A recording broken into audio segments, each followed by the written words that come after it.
Hello student, good morning. This is your maths period और आज हम आपको पढ़ाएंगे चैप्टर 14 जिसमें आप पढ़ रहे हैं ज्योमेट्रिकल। ठीक है जी। अभी हमने आपको कल पढ़ाया था सॉलिड शेप्स में कितने फेस, एजेस, वर्टेक्स पढ़ाए थे और आज हम आपको पढ़ाएंगे यहाँ पर दिए गए हैं सर्कल्स जिसके आपको फाइंड करनी है डायमीटर एंड रेडियस। तो सबसे पहले बच्चों आपको जो है ये लर्न होना चाहिए कि डायमीटर क्या होता है, सर्कल क्या होता है ना, और उसकी रेडियस क्या होती है। तो इसी प्रकार से सरकमफ्रेंस, तो जो सरकमफ्रेंस है बच्चों, तो ये क्या होता है, सरकमफ्रेंस जो एक पूरा राउंड है इसको हम सरकमफ्रेंस कहते हैं, जबकि डायमीटर होती है जो कि सरकमफ्रेंस से सरकमफ्रेंस को मिलती है ना, तो वो डायमीटर कहलाती है और डायमीटर हमेशा रेडियस की डबल होती है। ठीक है, या ये भी कह सकते हैं कि डायमीटर रेडियस का डबल होता है या रेडियस डायमीटर की हाफ होती है। ठीक है, जैसे यहाँ डायमीटर 14 है तो रेडियस क्या हो जाएगी, रेडियस हो जाएगी 7। कैसे? क्योंकि radius is equal to D upon T. D क्या है, डी होती है डायमीटर और आर क्या है, आर होती है रेडियस। ठीक है, तो आप इसको इस प्रकार से लिख सकते हैं कि इस तरीके से लिखेंगे बच्चों, जैसे डी डायमीटर दिया है जिसको हमने डी लिख दिया है और डायमीटर 14 सेंटीमीटर, रेडियस फाइंड करनी है। आप लिखिए radius is equal to D upon T, यानी जो डायमीटर होती है वो रेडियस की हमेशा डबल होती है ना। और यहाँ पर आपको रेडियस फाइंड करना है, तो रेडियस क्या होगा, रेडियस हमेशा डायमीटर का हाफ होता है। तो अब आप यहाँ पर फाइंड कर रहे हैं रेडियस, तो लिखिए आप radius is equal to D upon T. तो यहाँ रेडियस कितनी हो जाएगी, जब 14 है 14 अपॉन 2 यानी 14 अपॉन 2 7 सेंटीमीटर। अब इसी प्रकार से डायमीटर कितनी दी है 58 और रेडियस फाइंड करनी 58 अपॉन 2 कीजिए बच्चों। सबसे पहले लिखिएगा radius is equal to diameter upon 2 लिखिए, फिर लिखिए 58 अपॉन 2 जिस तरीके से हमने इसमें किया। देखिए 58 upon 2 is equal to 29 centimetre, तो रेडियस फाइंड हो गई 29 सेंटीमीटर। इसी प्रकार से क्वेश्चन नंबर 3 में रेडियस दी है और डायमीटर फाइंड करना है। रेडियस की डायमीटर हमेशा डबल होती है, जैसे यहाँ पर हाफ थी तो आपने 2 से डिवाइड किया। इसी प्रकार डायमीटर फाइंड करने के लिए रेडियस में 2 से मल्टीप्लाई कीजिए, तो आंसर क्या हो जाएगा 16 इंटू 2 यानी कि 32 सेंटीमीटर।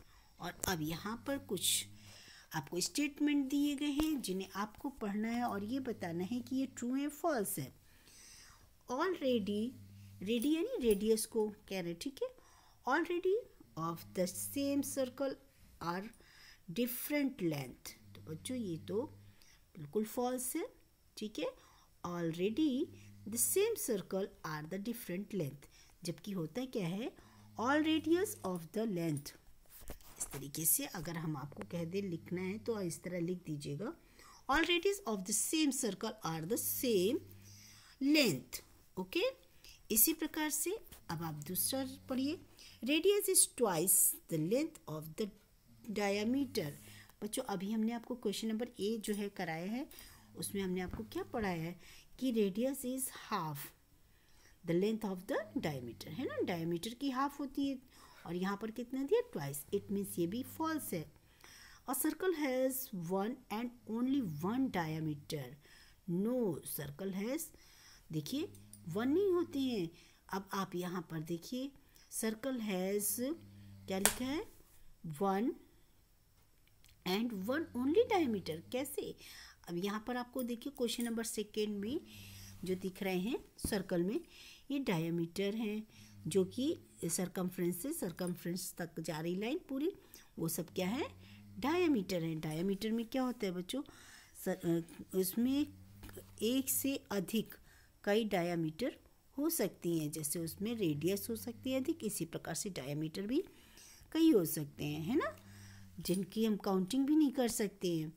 इसी प्रकार से अ डायमीटर क्या लिखा है, passes, a diameter passes through the centre of the circle. हाँ बिल्कुल सही है, ये diameter passes through the centre लिखा है बच्चों, सेंटर ऑफ द सर्कल बिल्कुल सही है ना, क्योंकि डायमीटर जो है वो जो सर्कल में सेंटर होता है ना उसको पास करता है, और जो रेडियस है वो कहाँ से होती है बच्चों, वो हमेशा सेंटर से सरकमफ्रेंस तक जाती है। ठीक है, इसी प्रकार से अब आपको करना क्या है, बस आप ट्रू एंड फॉल्स लिखिए।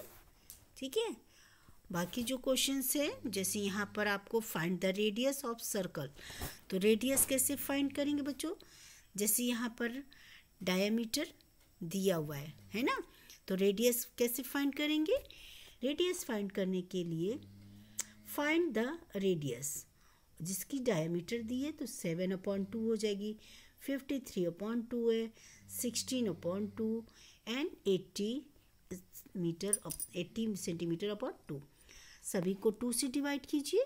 ठीक है, तो जब आप इसको डिवाइड करेंगे, फर्स्ट को 7/2 लिखा है तो क्या हो जाएगा, यहाँ पे 3.5 सेंटीमीटर हो जाएगा, और 53 जो लिखा है इसको आप लिख दीजिए 53/2, 16/2 यानी 2 8 जा तो 8 सेंटीमीटर है, 80 सेंटीमीटर है तो आप इसको लिख देंगे, कैसे लिखेंगे 40 सेंटीमीटर, क्योंकि 80 को आप 2 से डिवाइड करेंगे। तो बच्चों इसी प्रकार से जैसे क्वेश्चन नंबर ए में हमने डायमीटर फाइंड किया है और रेडियस फाइंड किया है, रेडियस में क्या करने, रेडियस फाइंड करने के लिए 2 से सबको डिवाइड कर दीजिए। इसी प्रकार से जब आप फाइंड करेंगे डायमीटर, तो अब इसमें आपको डायमीटर इज इक्वल टू क्या होता है 2 इंटू रेडियस, क्योंकि रेडियस हमेशा डायमीटर की डबल होती है। तो सभी बच्चे लिखिए 9 इंटू 2 इज इक्वल टू 18, फिर लिखिए diameter is equal to, question number second में भी लिखना है, diameter is equal to 2 into radius, इस प्रकार से जैसे हमने आप लोगों को लिखाया है ना, जैसे यहाँ तो रेडियस फाइंड कर दी हमने सब, और अब आपको इसमें लिखना है क्वेश्चन नंबर डी। पहला क्वेश्चन लिखिए, जैसे 9 सेंटीमीटर रेडियस दी है, ठीक है, रेडियस 9 सेंटीमीटर, डायमीटर फाइंड करना, तो लिखो D is equal to 2 into R या 2 इंटू रेडियस, तो 2 इंटू रेडियस कितनी दी है 9, 9 इंटू 2 इज इक्वल टू 18। इसी प्रकार से 12 मीटर दी है रेडियस, तो आप क्या करेंगे, लिखिए 2 into radius, 2 into radius, radius कितनी दी है 12, तो 2 इंटू 12 यानी कि 24 मीटर। इसी प्रकार से 100 सेंटीमीटर है, तो 2 इंटू 100 200 सेंटीमीटर। बच्चों यानी कि आप ये जान चुके हैं कि रेडियस फाइंड करने के लिए डायमीटर में 2 का मल्टीप्लाई करते हैं, और डायमीटर फाइंड करने के लिए रेडियस में 2 का मल्टीप्लाई करते हैं, जबकि डायमीटर दिया हो और रेडियस फाइंड करनी है तो बच्चों उसके लिए हम क्या करते हैं 2 से डिवाइड करते हैं। तो अब आप लोग अपना वर्क कंप्लीट कीजिए और सेंड कीजिए। Okay, bye bye, have a nice day.